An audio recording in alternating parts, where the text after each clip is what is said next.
Olá pessoal, bem-vindo a mais um vídeo do nosso canal, a mais um momento aqui de discussão, de debates. E hoje, como eu já tinha comentado em outros vídeos, hoje nós temos a presença de mais um professor, desenvolveu um trabalho muito interessante.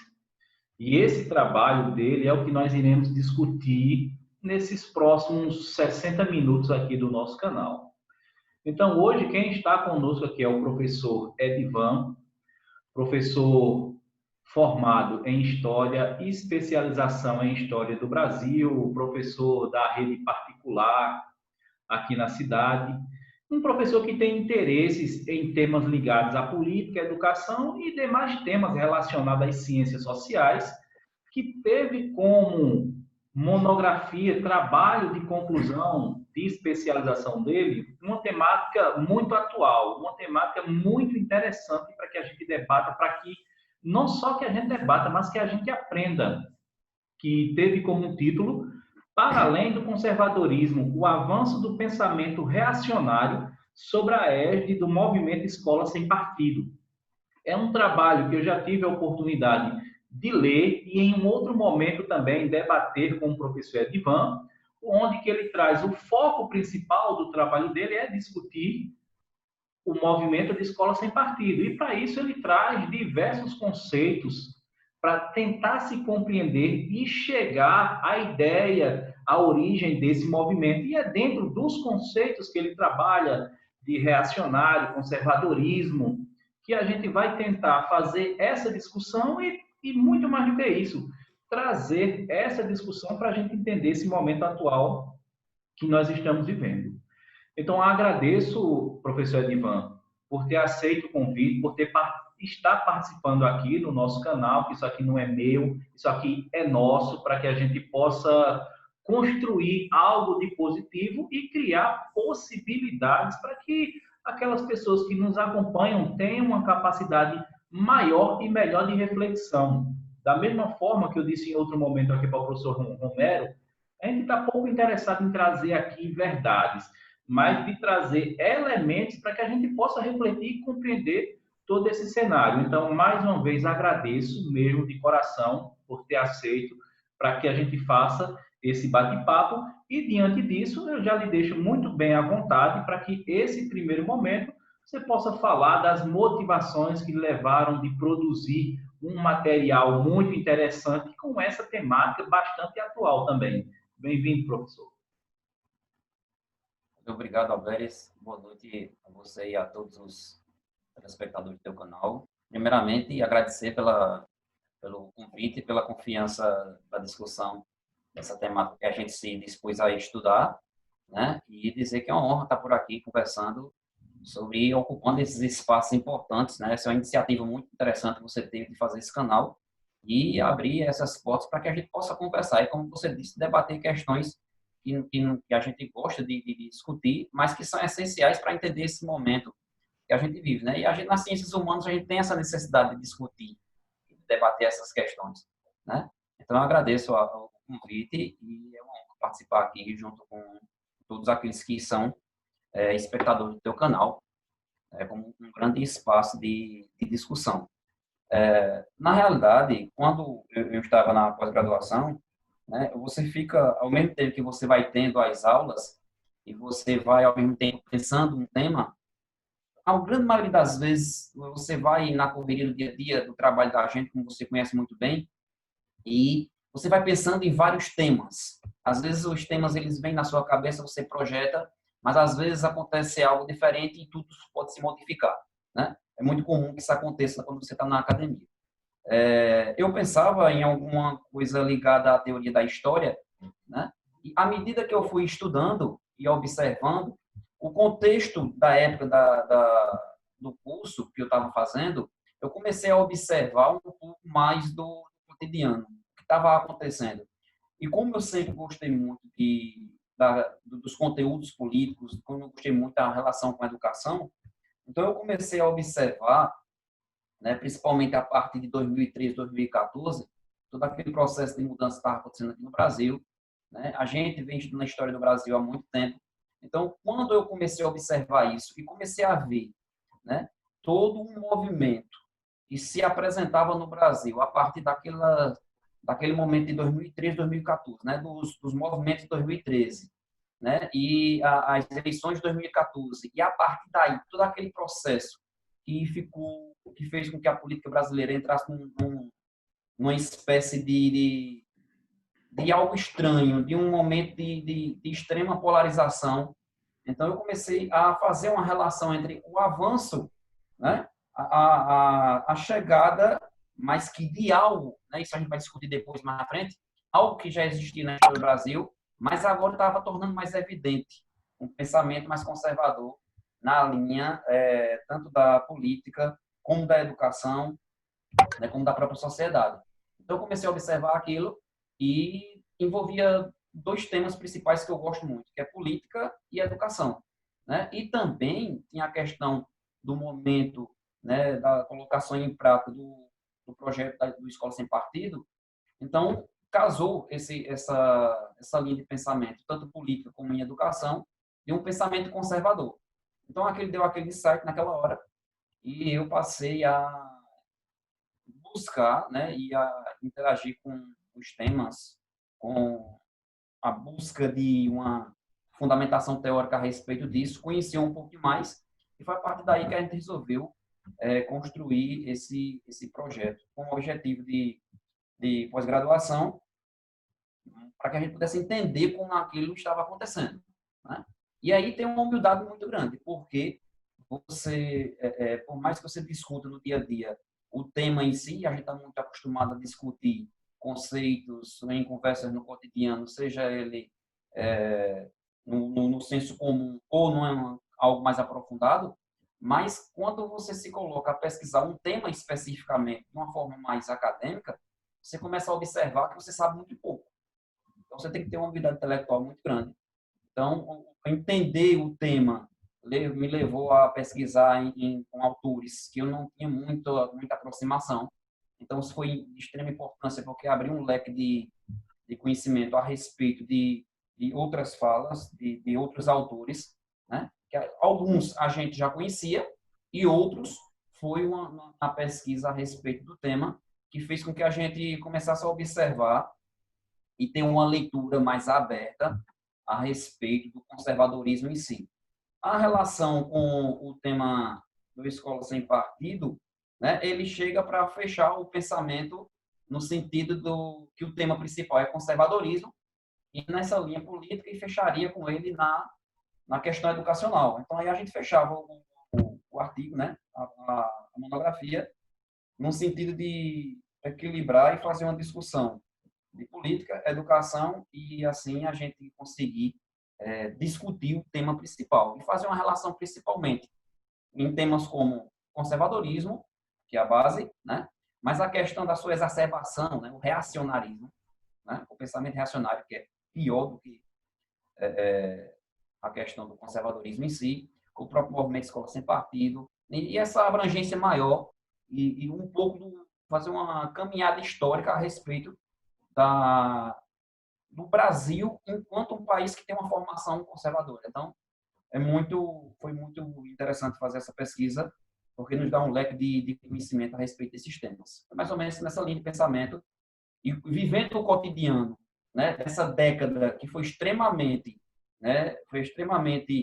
dinâmica no sentido da questão de política, principalmente. A gente viveu momentos conturbados na história política brasileira. Então, a gente conseguiu fazer. E não é fácil você escrever com a história acontecendo. A história do tempo presente, ela não é simples de você escrever. Você tem que ter um cuidado muito grande para você poder fazer uma abordagem e manter uma distância do objeto para que você possa ter uma visão, né, totalmente acadêmica e científica do objeto estudado. Ok. O seu trabalho, ele não tinha como proposta trazer uma conclusão, você chegar a uma determinada conclusão ao fim dele, mas é um trabalho que trouxe um sentido na possibilidade de se compreender toda essa estrutura, dessa corrente de pensamento ideológico, dessa linha de corrente de pensamento, a introdução dela no fortalecimento do movimento de escola sem partido. Então, dentro desses autores que você teve que buscar para compreender melhor o imaginário do conservadorismo, até do pensamento reacionário, que são vários, mas você elegeu quais para trazer esse debate? Isso. A primeira coisa que a gente se coloca quando você se predispõe a falar sobre um tema, né? E aí, de extrema importância você entender, como eu já falei, é você ter humildade para entender que você precisa ir atrás de fontes que sejam consideradas acadêmicas e que tenham um trabalho consistente, né? E aí eu tenho que fazer juiz e justiça, né? A orientação e aqui registrar aqui nessa conversa a importância de você ter uma orientação, a importância de você ter um mestre que lhe oriente e que faça com que você possa produzir melhor, né? E aí eu tenho que registrar a ajuda excelente, a paciência, o encaminhamento, a estrutura, né, acadêmica que me deu, que foi o professor Adilson, né? Adilson Filho, que foi meu professor na graduação na FAFICA, foi meu professor na pós-graduação e foi quem me orientou nesse trabalho. Então, ele me deu um aporte muito grande, me deu uma ajuda muito grande, mesmo no momento de modificações e transformações ocorridas no ambiente acadêmico, mas ele sempre foi muito solícito comigo, me atendeu em todos os momentos e fez um encaminhamento que fez com que a gente pudesse produzir algo que, de fato, fosse viável e fosse interessante, né? Eu devo isso a Deus, que é meu amigo particular também. Quando a gente se coloca a escrever, a principal coisa é você ir buscar a bibliografia, né? Você tem fundamentação teórica. Como é que eu vou desenvolver esse tema e a partir de quem? Então, é necessário que você tenha um arcabouço de ideias vindo de especialistas, aquelas pessoas que produziram o tema. E dentre esses, não tem como ser diferente. Se o tema central é conservadorismo, não tem como ser diferente, né? Em todas as pesquisas, em todos os especialistas que você escutar, o primeiro nome que vem é aquele que é considerado o pai do conservadorismo moderno, que é Edmund Burke. Então, Edmund Burke, um livro, Reflexões sobre a Revolução, a base principal, passei com ele, Russell Kirk, Michael Oakeshott, Roger Scruton, né? Que inclusive esse ano, né, nos deixou, faleceu no início do ano. Então, assim, são autores que têm uma consistência, que escrevem sobre o conservadorismo, né? Tem uma questão acadêmica, não é qualquer um que escreve sobre. Aliado a eles, né? Isso no caráter geral, para entender o pensamento dos principais especialistas a nível de mundo, né? E vindo aqui para o Brasil também, a gente pesquisou também e contou com a ajuda da produção acadêmica também de João Pereira Coutinho, que é uma das expressões, né, autoridades no pensamento conservador, é português, né, mas tem uma relação muito grande com o Brasil. Ele escreve para jornais brasileiros.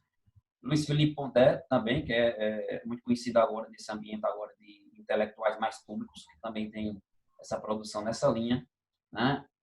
Artigos de professor Durval Muniz, né? Também nos ajudaram a entender um pouco sobre essa questão do pensamento reacionário, e uma série de pesquisas, de artigos, de sites, de revistas, né, de produção, né, reportagens feitas num ambiente que estava em efervescência naquele momento, ajudou a gente a construir um pouquinho sobre o pensamento conservador. Eu acho que isso foi essencial. E também você delimitar, né? De fato, você tem uma grande produção, mas a gente delimitou, até por conselho acadêmico mesmo, para que a gente pudesse fazer uma construção uma objetiva, mas que tivesse uma estrutura e uma força muito grande no sentido de produção teórica mesmo. Boa, interessante. Em um dos pontos aí que você menciona, a sua discussão ela é feita a partir da história do momento. Você estava escrevendo, não era uma temática no qual a sua referência bibliográfica lhe levava a uma determinada época. Era elemento que você trazia para o debate para você discutir o momento, né? As questões que estavam entrando em uma efervescência muito grande. E eu acho que essa nossa conversa, ela entra agora, acredito que no ponto mais interessante, no sentido de sermos bem mais didáticos. Esse primeiro momento é importante para a gente compreender toda essa estrutura, mas esse segundo momento, acredito que ele será bem mais didático, porque é justamente nesse ponto aí, onde eu quero lhe provocar para que você tente estabelecer essa relação que existe. Veja, aqui no Brasil, principalmente, como você mencionou, desde as jornadas de 2013 até hoje, 2020, houve uma ascensão muito grande do pensamento conservador. Essa ascensão não significa dizer, e aí você tem mais propriedade do que eu, até para me corrigir, essa ascensão, ela não surgiu do nada de 2013 para cá, era algo que já existia, mas que esperava um contexto histórico para que ele viesse a ficar mais efervescente. Mas a minha provocação é a seguinte: essa lógica do pensamento conservador, clássico, que você foi lá, estudou, buscou, compreendeu, ela se encaixa até que ponto na lógica do pensamento conservador que é pregado hoje no Brasil? Claro, primeiramente, se existe de fato essa diferença, e se essa diferença existe, quais seriam os pontos, ou se há de fato uma convergência entre o pensamento conservador, do conservadorismo clássico, com isso que está acontecendo hoje no Brasil. Na realidade, quando a gente fala e começa a ler sobre conservadorismo, a gente tem que entender o seguinte, né? O ato de ser conservador, todo e qualquer ser humano, ele tem um pouco de conservador, né? A cada um da gente, ele tem um pouco de conservar, né? Seja na questão da família em si, seja no seu trabalho, seja no dia a dia. A questão de ser conservador faz parte da própria natureza humana, até porque é uma construção humana. Então, isso é tranquilo. Eu creio que o ponto é o estabelecimento de até que ponto vai esse pensamento conservador e essa ética conservadora, né? A partir do momento que ele ultrapassa e se transforma num ato reacionário, aí é que, durante a gente estudando em si, a gente entende como algo mais perigoso, né? Porque a gente tem que entender o seguinte: para a gente poder entender essa questão do conservadorismo aqui no Brasil e a sua relação, né, em questão histórica, e hoje, que eu diria que hoje, nesse momento agora, a gente tem muito mais um pensamento reacionário e de extrema pobreza do que propriamente o pensamento conservador. E lendo esses clássicos do pensamento conservador, né, a gente vê que a distância de pensamento e de escrita é muito grande dessa imagem tosca que a gente vê hoje, né, de pessoas debatendo, né, nos meios de comunicação, nas mídias e na sociedade. Tem uma certa diferença daquilo que seja conservador num aspecto mais clássico daquilo que é produzido pela academia. Mas no Brasil em si, para a gente entender essa questão, enquanto tu me perguntavas, isso não chegou de agora. Isso não partiu agora de 2013 para cá. Não tem possibilidade, né? Na história a coisa não acontece assim. Ela tem todo um processo, ela é processual, né? Então ela vai chegando agora nesse momento, mas tem todo um histórico por trás disso. Então não tem como você dissociar o pensamento conservador no Brasil, né, de uma forma clara, sem você ir para a história. O Brasil, ele tem uma formação conservadora. O Brasil, ele foi alicerçado, toda a sua construção, toda a sua imagem, em cima de um processo colonizador, em cima de um processo escravocrata, patriarcal, católico, conservador. Então, todo esse histórico, toda essa estrutura que se estabeleceu na formação histórica, né, do Brasil, permitiu que se estabelecesse status, né, classes sociais, um ethos, vamos dizer assim, social, no sentido mais conservador, e construiu uma elite extremamente, que depois se torna, e sempre foi reacionária em si, mas que defende com unhas e dentes o status que ela conseguiu a partir dessa formação histórica conservadora brasileira. Então, isso se estendeu por toda a história. Se a gente for observar um pouquinho, né, em toda a parte política brasileira, a gente viveu muito pouco tempo de uma visão mais progressista em si. A gente sempre foi muito conservador. O Brasil é muito conservador, né? A história política brasileira, ela está literalmente construída num ambiente que fica muito distante de questões progressistas e democráticas. A gente tem um histórico muito grande no Brasil em relação a isso. Mais de 300 anos de escravidão, né, de colônia, em quase 70 anos, 69 anos de império com a mesma estrutura socioeconômica escravocrata. Então, você não teve muita diferença no pensamento. Né? Um período republicano em que você teve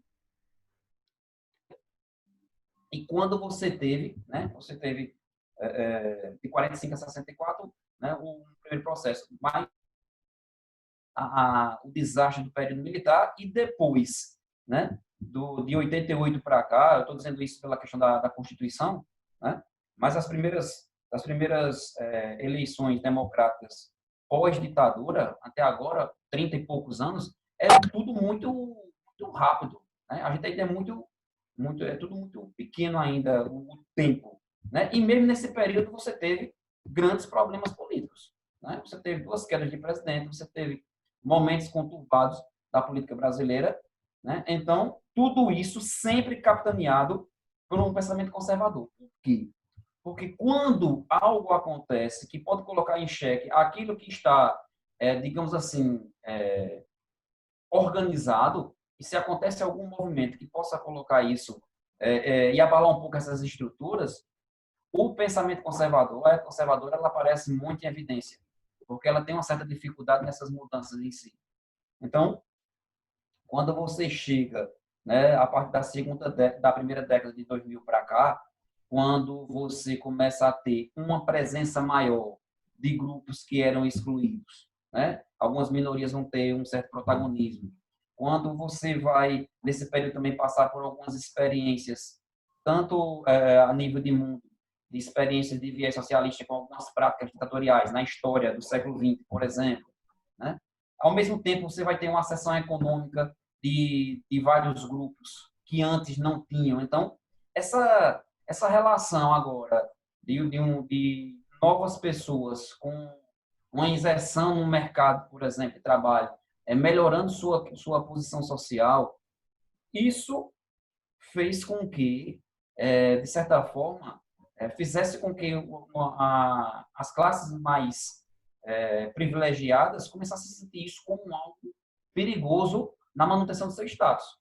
E aí é que se coloca para fora todo o pensamento conservador que vai estourar agora nesse período mais próximo da gente, numa linha mais reacionária. Né?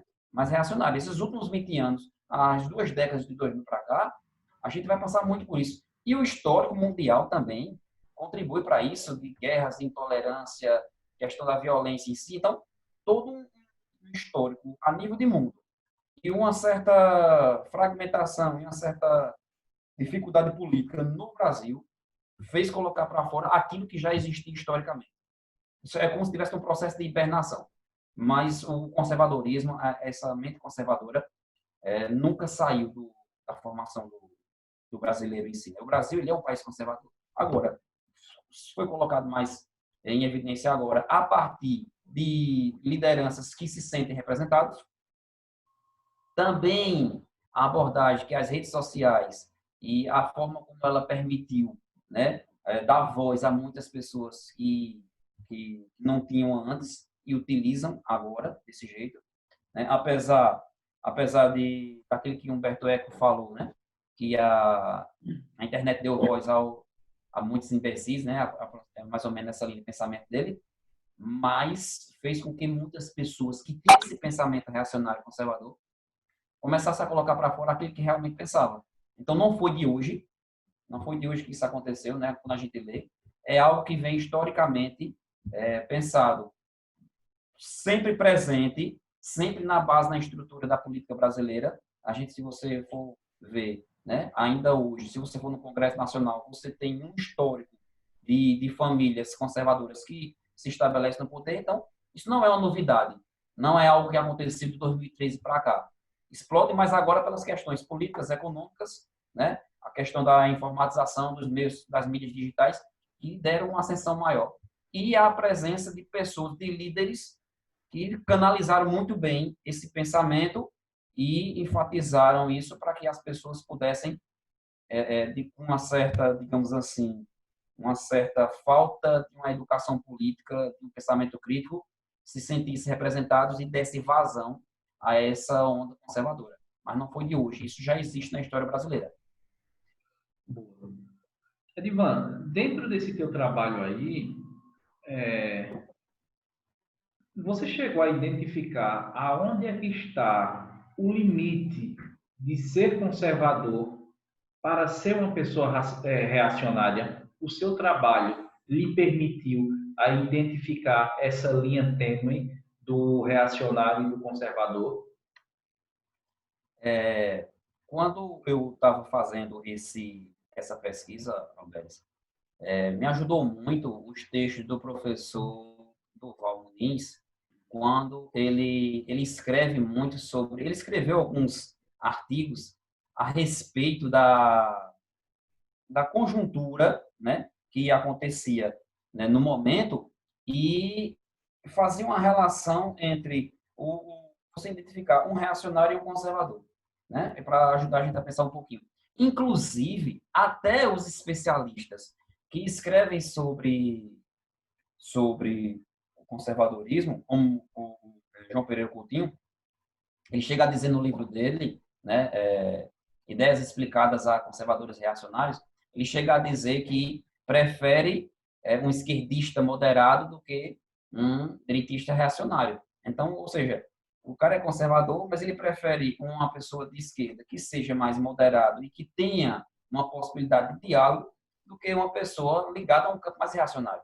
Então, veja, tem uma diferença aí que é interessante, porque as pessoas que, de fato, escrevem sobre o pensamento conservador, baseado no pensamento, né, numa perspectiva política, e de buscar explicar e ter fundamento no seu pensamento ideológico, tranquilo, você entende, você debate e discute. O problema é quando esse conservadorismo ele ultrapassa essa linha e se transforma numa visão reacionária da coisa, né? Inclusive, tem um pensador que foi uma das bases da pesquisa, Michael Quixote, ele coloca o seguinte: o conservador, a gente sabe que uma das características é a dificuldade de mudar. Ele quer conservar as estruturas como estão. Mas ele diz uma coisa interessante, ele diz, olha, a questão não é só mudar, a questão é a adaptação à mudança, porque ela é inerente à natureza humana, a gente muda. Então, o conservadorismo, na sua visão mais clássica em si, segundo esse pensador, ele pode se adaptar à mudança. Há uma certa diferença pela questão, porque uma mudança envolve uma perda de identidade, mas isso é inerente à natureza humana. Então, tem uma visão clássica disso de quem estuda o tema.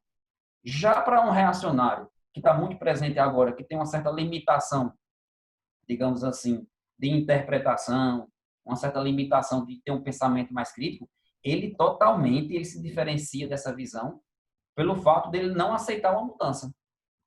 Ele não aceitar uma mudança de jeito nenhum, né? Então, são algumas características, por exemplo, como ele defende um certo imobilismo social, né? Ele é muito a favor de privilégios, de hierarquias, por exemplo, né? Ele tende a ver o mundo como ele se remete muito a um passado em que ele construiu como se fosse um passado perfeito.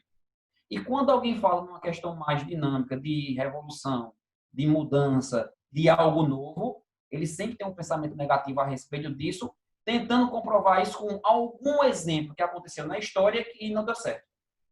Então, ele se pega muito com essa questão. O racional é um pensamento muito negativo diante disso, mas extremamente fechado, né, e que se pega com golpes de frase feita, não se aprofunda muito, tem uma visão muito fechada, tem uma dificuldade muito grande de diálogo, né, e faz com que, se tem uma dificuldade de dialogar, então, com muita facilidade, fica muito agressivo, né? Então, isso diferencia muito do reacionário.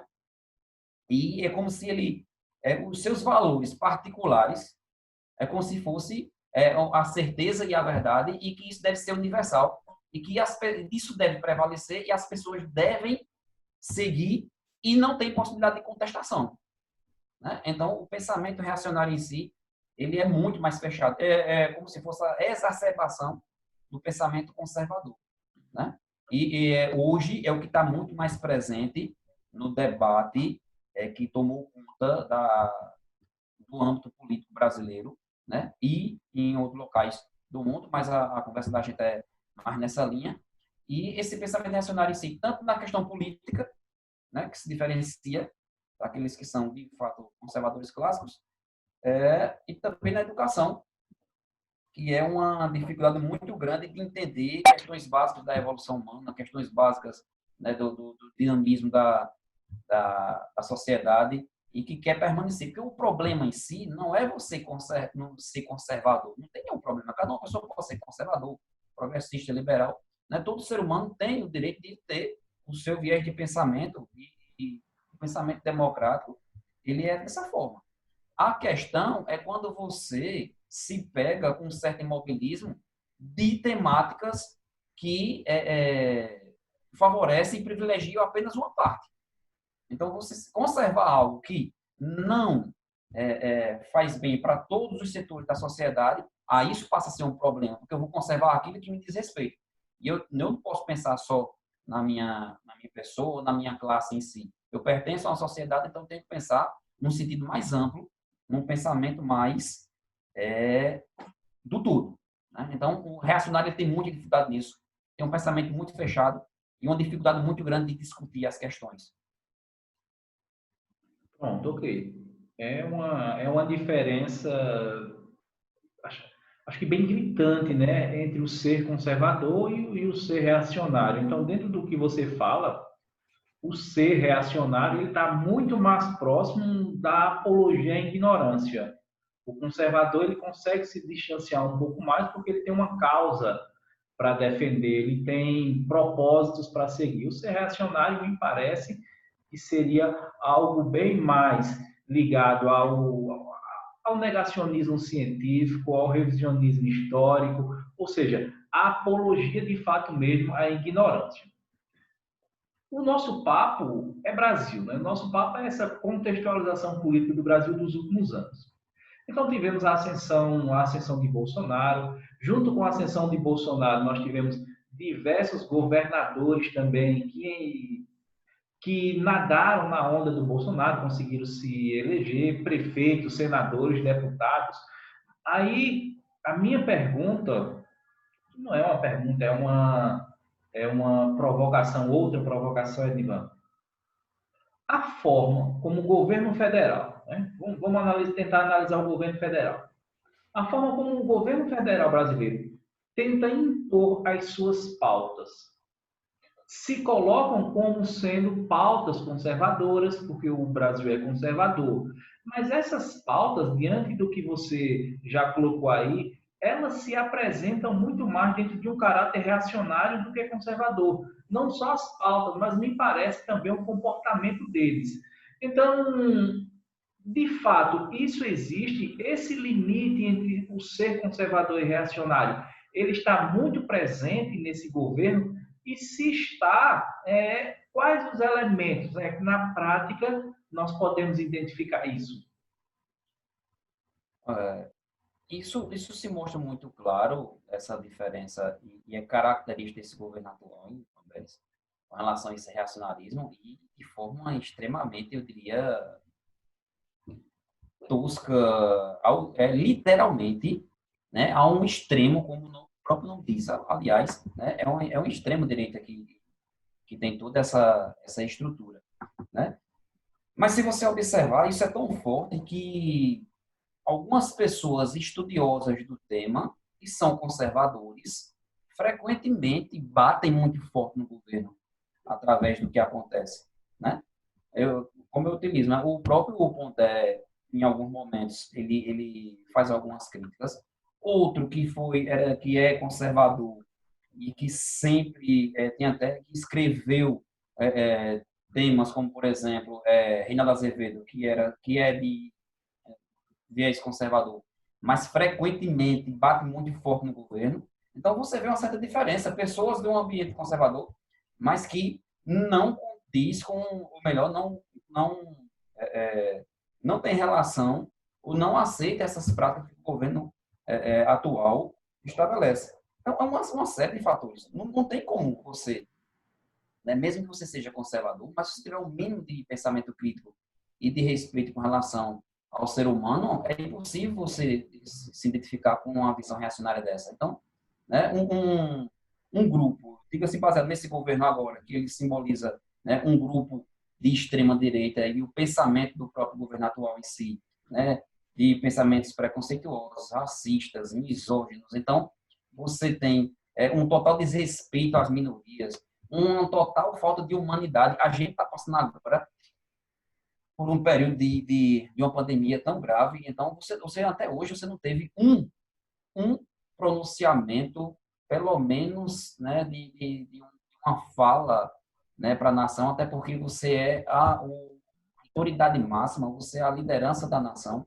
né, você não tem, pelo contrário, você tem todas as práticas contra o que diz, né, toda a questão mundial com relação à saúde e aos próprios especialistas. Então, como você colocou, a negação da ciência em si, uma visão hoje dominada por um pensamento muito fraco e muito pequeno, né?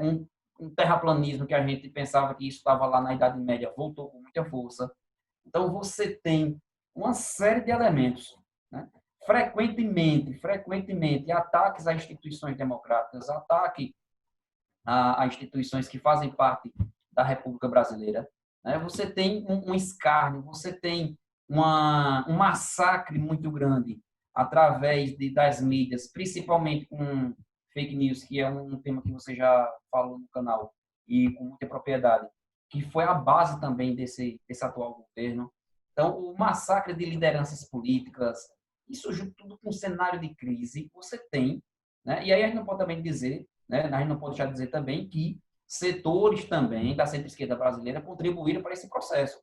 Os erros, né, estão aí na história, né? Mas, especificamente, essa diferenciação do reacionário para o conservador está muito nessa questão, né, muito simplória, extremo desrespeito com o ser humano em si, em todos os aspectos. Ataque à imprensa também, outro ponto que é de extrema, como é que eu posso dizer, de extremo perigo, porque é um dos pilares da democracia. Então, você tem aí uma série de elementos que faz com que a gente possa diferenciar um conservador numa linha mais clássica, ou dentro das suas próprias limitações de pensamento, mas que tem um respeito pelo ser humano. O reacionário, não. O reacionário, ele é muito, digamos assim, ele é muito cego na sua visão de imobilidade e é incapaz de diferenciar e de ter um pensamento, né, de ter empatia. Você não tem isso. É algo muito simplório, é muito pouco. Então, é muito característico essas questões que, infelizmente, é a prática, né, do que a gente tem nos últimos 2 anos no Brasil. Infelizmente. É mais ou menos por aí essa diferenciação, né? Bem colocado essas pontuações aqui que a gente está fazendo, que é de fato a proposta, Edmar, a proposta é justamente essa. A gente pegar esses elementos do tema que nós estamos discutindo, mas não só pegar por pegar e falar por falar, porque isso aí muita gente faz. Mas a ideia é justamente essa, a partir de uma temática, a partir de um trabalho desenvolvido com rigor científico, com rigor acadêmico, com uma orientação por trás, mostrando os caminhos para que a gente chegue num debate qualitativo, que eu acredito que é o que falta hoje. Assim como eu também acho que você acredita que o povo brasileiro começou a falar mais de política, não só gostar mais, falar mais, participar mais, mas falta essa qualidade no debate. E essa qualidade no debate, Edivan, ela está associada a essa lógica do pensamento do reacionário, da visão única, do pensamento único, de uma verdade. Não existe mais uma verdade de um fato, mas existe aquilo que eu vejo, aquilo que eu acho, aquilo que eu entendo. Então, essas características de um ser reacionário, ela me parece que ela permeia hoje boa parte da sociedade brasileira. A gente não pode dizer como um todo da sociedade, mas em sua maioria, mas podemos dizer que é uma parte muito significativa que está fazendo um barulho terrível E o outro ponto que eu coloco aqui, como provocação, mais uma vez, é o seguinte: você pontuou, mas eu acho que a gente poderia aprofundar um pouco mais. É de forma muito objetiva, mas trazendo esses elementos que você está contextualizando e fundamentando. É, quais os reais perigos próximos da gente dessa contaminação desse pensamento reacionário? Existe limite para o ser reacionário? Se você levar em consideração a limitação de pensamento, a ignorância no sentido de conhecimento mesmo, né? O, a influência da religião, extremamente um pensamento fechado, né, de crença. Se você levar em consideração essa dificuldade de diálogo, é extremamente perigoso. É um ambiente extremamente perigoso, porque são pessoas que têm a dificuldade de dialogar, logo ficam muito agressivas e partem para a violência com facilidade. Né? A gente viu, a gente teve provas agora, né, nos últimos tempos, né? Embates, agressões físicas nas manifestações. Então, as pessoas estão ultrapassando, é como se estivesse se banalizando a possibilidade de convivência em si. Então, isso é um perigo, como tu colocas, né? Eu considero, né, um período de extremo perigo, é extremamente delicado, porque muitas pessoas estão perdendo um pouco a capacidade de discutir, de dialogar. Então, é mais uma questão de imposição, né?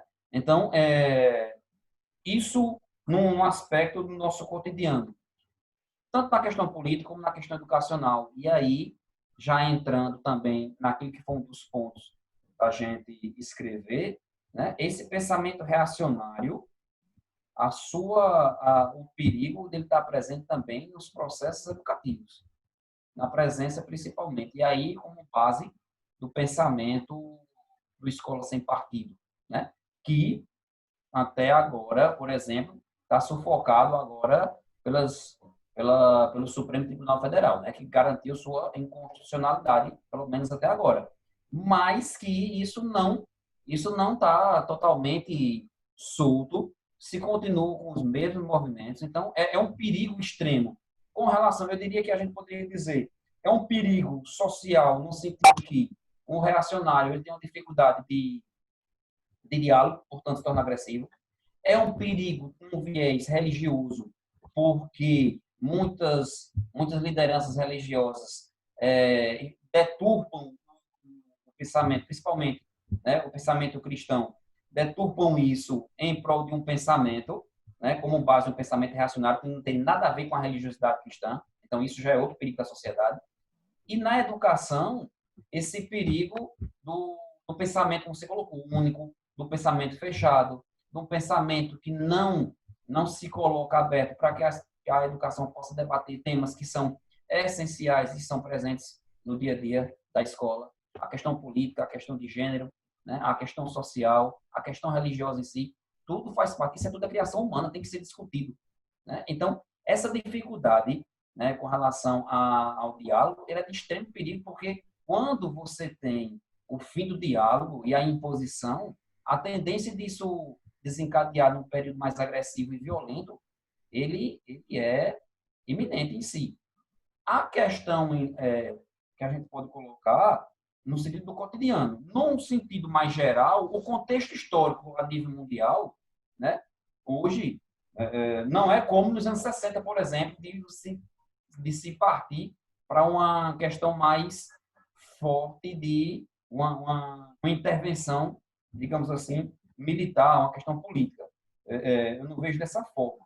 Mas, no cotidiano, é um pensamento extremamente perigoso em todos esses aspectos que são essenciais, né, e estão muito presentes no Brasil. A questão religiosa, nosso viés conservador, católico, e muito mais forte com as religiões neopentecostais, né? Você tem a questão da crise econômica, que também faz com que muitas pessoas que, de certa forma, pela necessidade de sobrevivência, pelo pouco conhecimento, pela pouca oportunidade que teve de estudo e de interpretar essas situações, também pode ser muito fácil de ser manobrado e utilizado, né, por essas pessoas que se utilizam desse momento para fazer com que se estabeleça algum viés de pensamento reacionário muito forte, né? Isso é de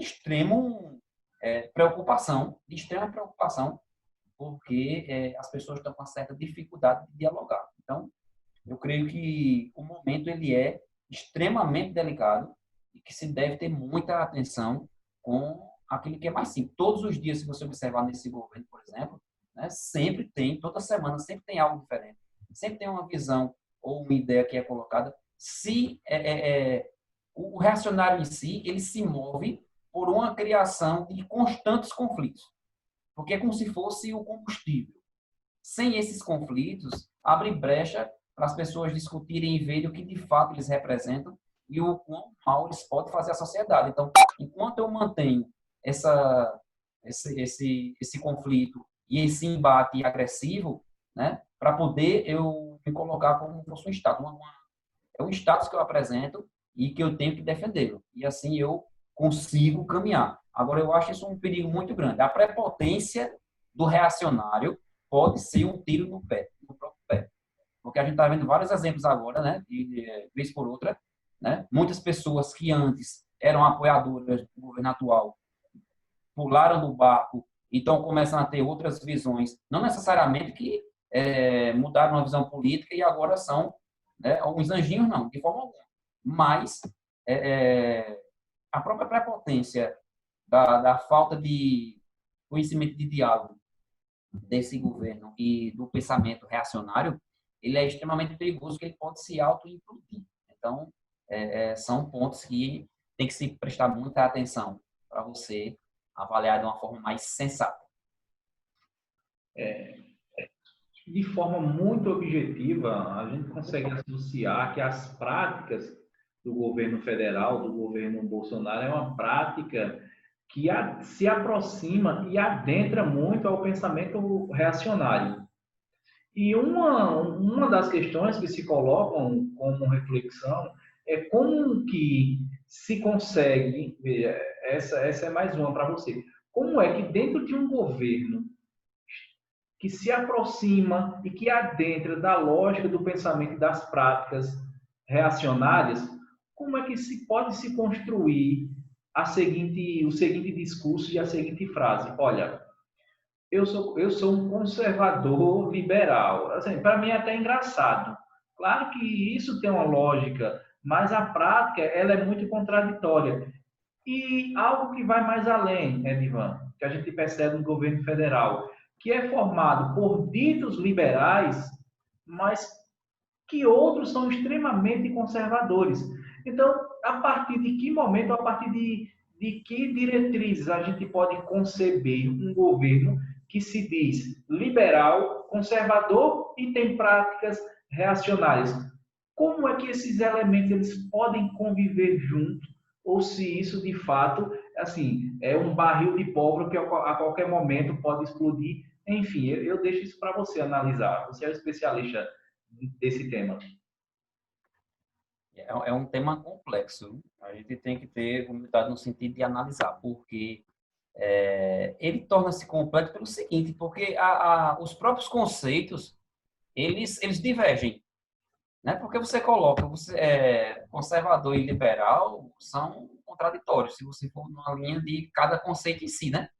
Porque se você for para a questão do liberalismo clássico mesmo, aí é que não tem diferença. Agora, a base principal, que inclusive está até onde eu escrevi, né, que alguns se colocam como o próprio Pondé, por exemplo, se coloca como conservador na política, conservador nos costumes e liberal na economia, por exemplo. Então, você ter os dois posicionamentos. Eu vejo isso mais como uma questão de você se beneficiar do momento.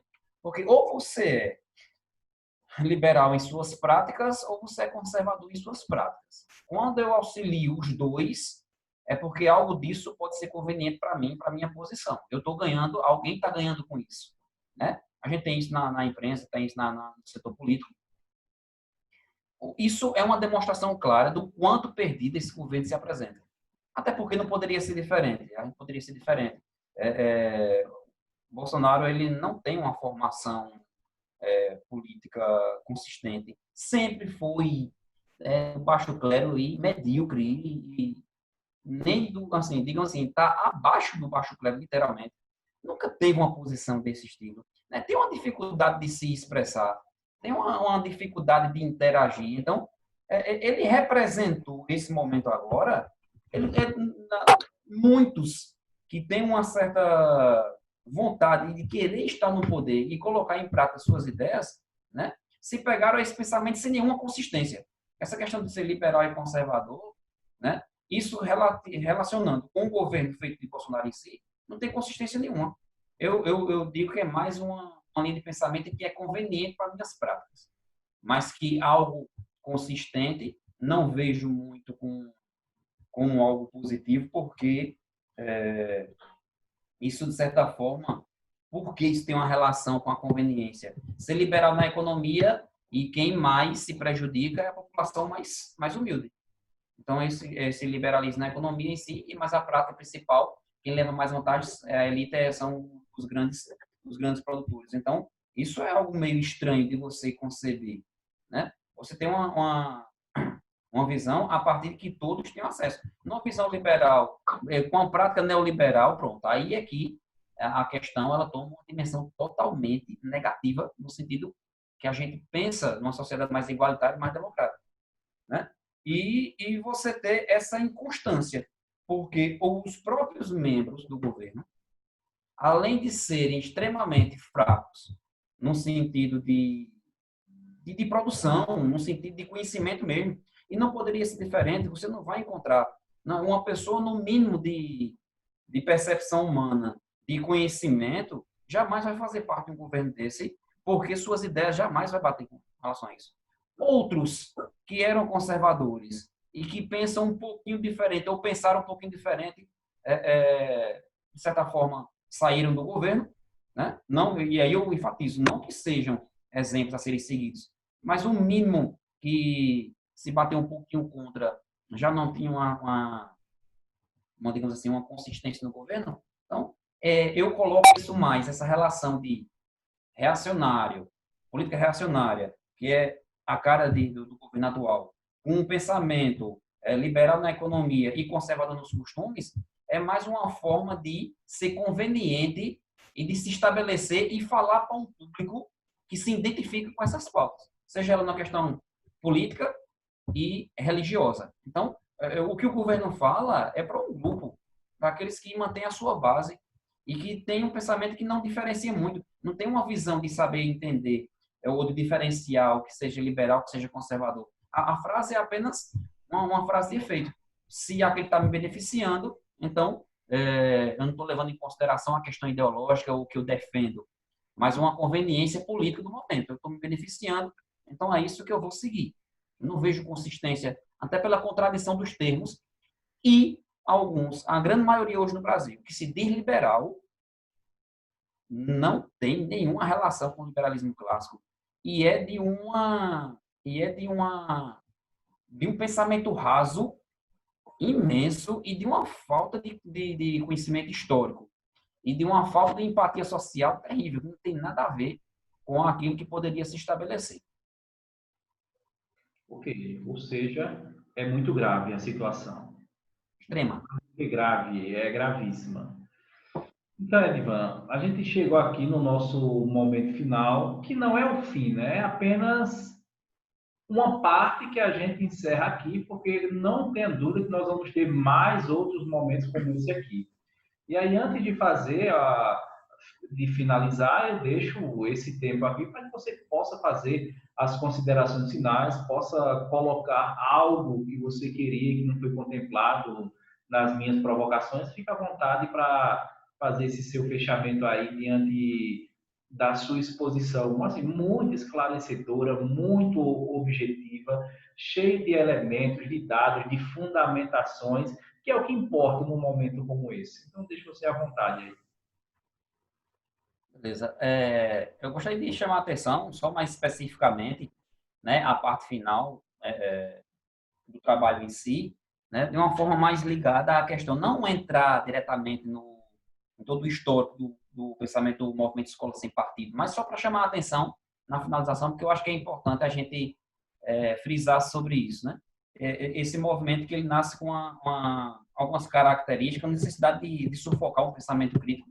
A gente que trabalha em sala de aula sabe muito bem da importância do pensamento crítico com relação a você construir uma sociedade melhor, então, obviamente.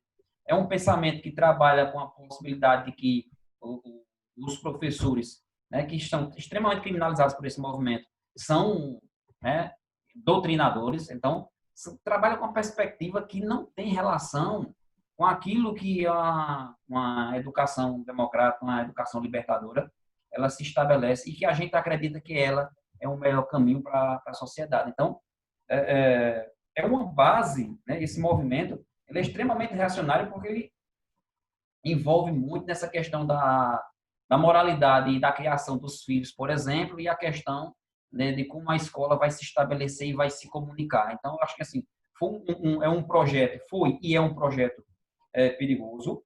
Eu estou colocando um foi em si porque até agora ele está sustentado pelo STF com ações de inconstitucionalidade, né? Mas não pode se esquecer que o pensamento deles é extremamente nocivo, criminaliza o professor, criminaliza o pensamento democrático e libertador que a gente estabelece que é o que a educação pode se estabelecer para emancipar o indivíduo, né? Então, não é à toa que ele teve uma força muito grande de 2004 para cá, nessas 2 décadas, principalmente com uma força muito grande da família Bolsonaro. Então, daí já dá para você tirar que esse movimento ele é extremamente perigoso e faz parte de um projeto, de um pacto maior, né, a respeito dessa diminuição do pensamento crítico e facilitar a estrutura para que esses pensamentos reacionários se estabeleçam melhor e as pessoas não comentem e não tenham pensamento crítico. E eu acho que isso é uma obrigação da gente, enquanto educador, e pensar sobre isso e manter sempre essa força de estabelecer um pensamento, digamos assim, histórico, crítico, e que emancipe o indivíduo. Eu acho que esse é o objetivo da gente.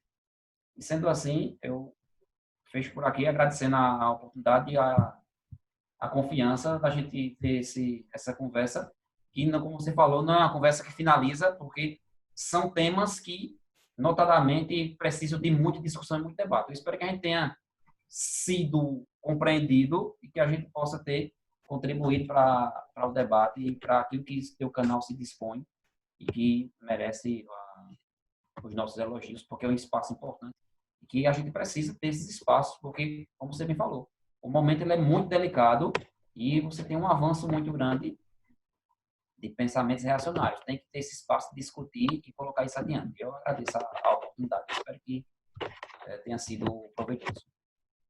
Mas foi muito compreendido. E caso não tenha, se não deu para se fazer compreender, outros momentos nós teremos aqui para a gente aprofundar esse debate.